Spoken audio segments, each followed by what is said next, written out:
Atlantis American, no buts about it.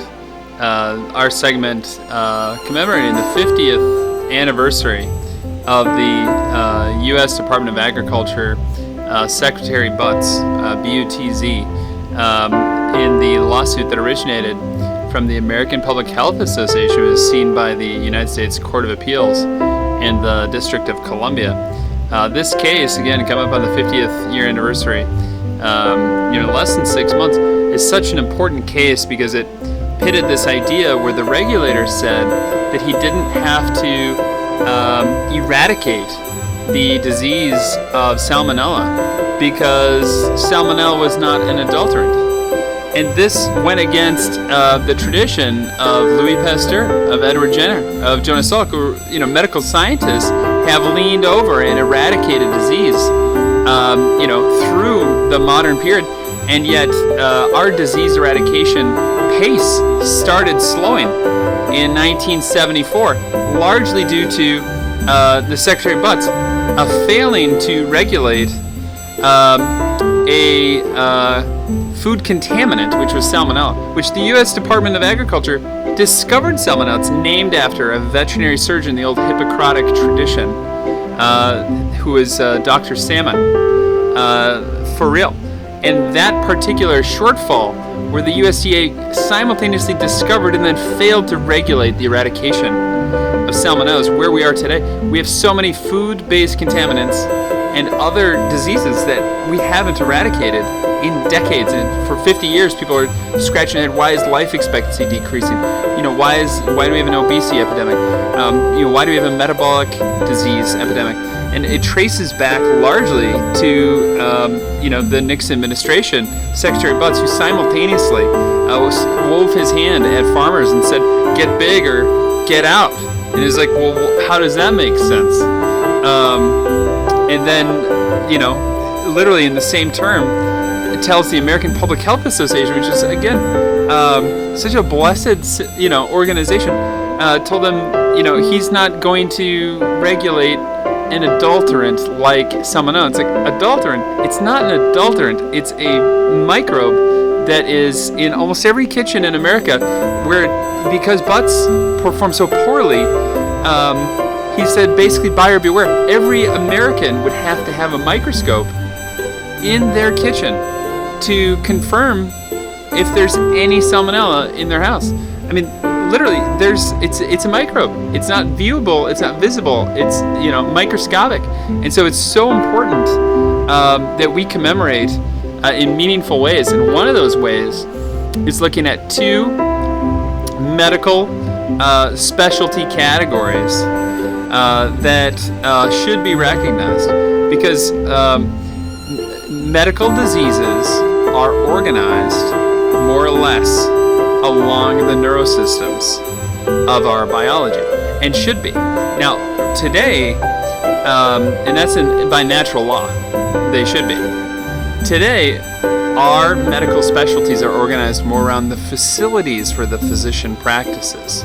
Primary care physicians are grouped together. Medical specialties are grouped together.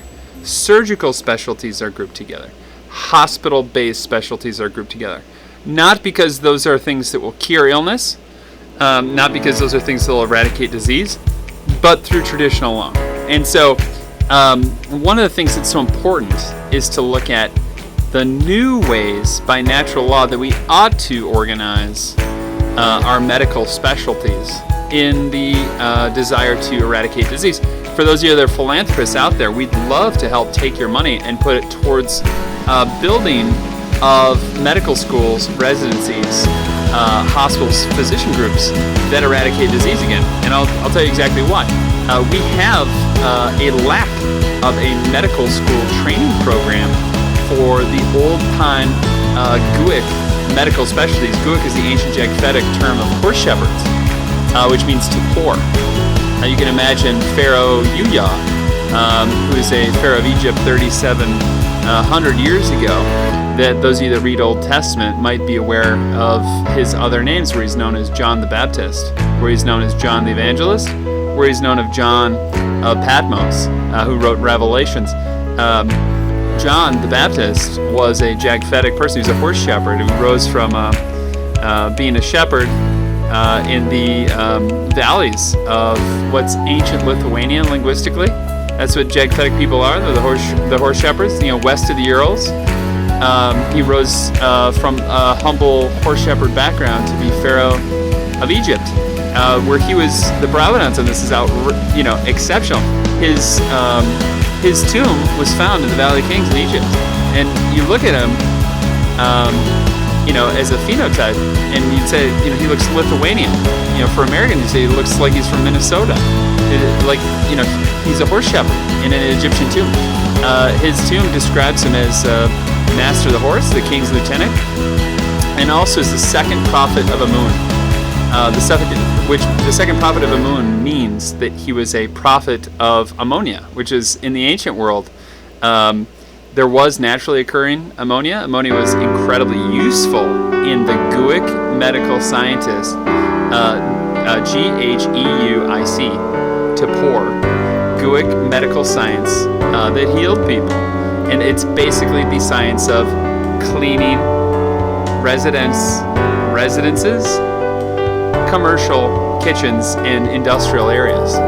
Cleaning of microbes. He was the second prophet of Amun.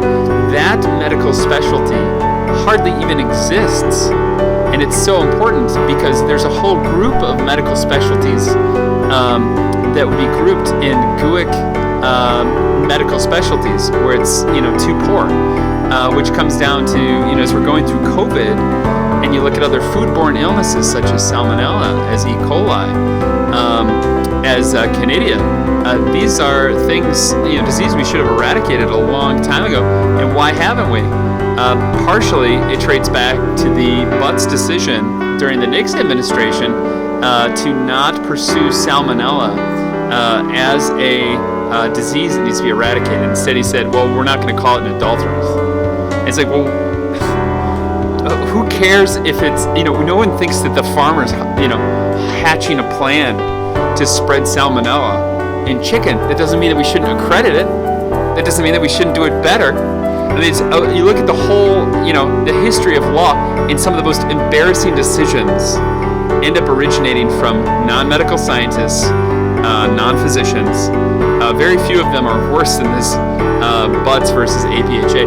And again, we'd love to take your philanthropy and donor money and put it to work on a Guic medical science, and in the tradition of John the Baptist, in the tradition of John the Evangelist, in the tradition of John of Patmos, the spirit in the afterlife that wrote Revelations out on a Greek island, where they'd written all of the New Testament.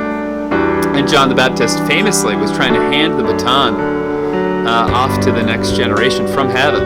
And that's a good Baptist reading, a good evangelical reading of John the Baptist. He's handing the baton off, and after they've completed it, he says, maybe we should say something about our family. What do you mean, like us horse shepherds? Well, what are you thinking?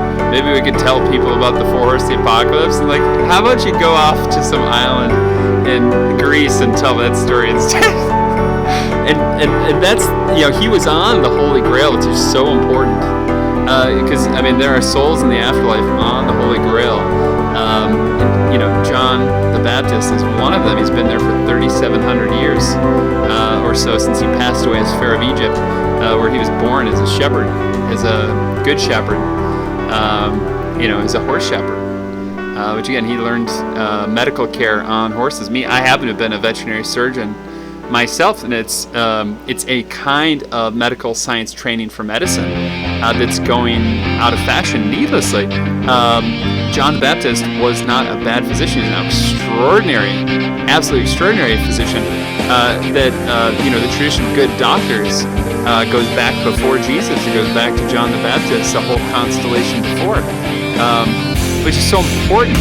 The second grouping of medical specialties besides Guic, the John Baptist tradition, is the enteric tradition, which is eradicating foodborne illness, which is central to the Butz versus American Public Health Association case. Because again, salmonella, E. coli, canidia, these microbes are stubborn. They're not macroscopically visible. They're prolific throughout our culture, throughout our markets, throughout our homes. They're incredibly stubborn, difficult to get rid of. There's very good reason. There's some extra natural reasons, of which I've elaborated on in our foreword to New Testament and Baptist tradition. That's available on our website, profi.me, where we think it's so important for us to be in front of famine, of foodborne parasites. With as a horse shepherd myself, or I happen to be a Lithuanian where we're descended horse shepherds. The interpretation of the Black Knight is so important, because the Black Knight, the third night of the apocalypse, is actually like Connect and Correct, which is the Santa Claus who's stingy. It's the European-style Santa Claus who's stingy, who has very high-quality standards, who, like legend has it, that he sails across the sky on a iron chariot, whipping devils in the afterlife. And that's what Connect and Correct. That's the third night. That's what the Black Knight is. And somewhere along the line in publishing Testament, people start saying the Black Knight was about famine, as if Homo sapiens were so uninspired as to try to pull the temple down on our own head. It's not something that Homo sapiens do. And so it's so important that the enteric medical specialties, enteric is a nervous system of our digestive system. It's only recently been recognized as separate from your parasympathetic nervous system, despite the fact that your enteric nervous system, your stomach, your bowels, everything in there, is so complicated and has so many nerve endings that there are estimates that it can actually survive outside your body. And so it's so important that we have medical specialties that are geared towards eliminating foodborne illnesses in our digestive system, in our enteric nervous system, and in our homes, which are two totally different groups of medical specialties. And again, to eliminate risks of famine and pestilence and all these other things that some preachers, and again, my grandfather was a Methodist minister, fire and brimstone style. And again, like the whole idea of John the Baptist was that he was the second prophet of ammonia. He was about cleaning people's feet and hands with ammonia, of which he described methods of dilution of ammonia to safe ratios, so you could kill off things like athlete's foot, which that's conidia. You could kill off things like salmonella, which maybe occurred back then, maybe it didn't. The rate at which foodborne illnesses seem to proliferate makes it so important for us to be on the same page.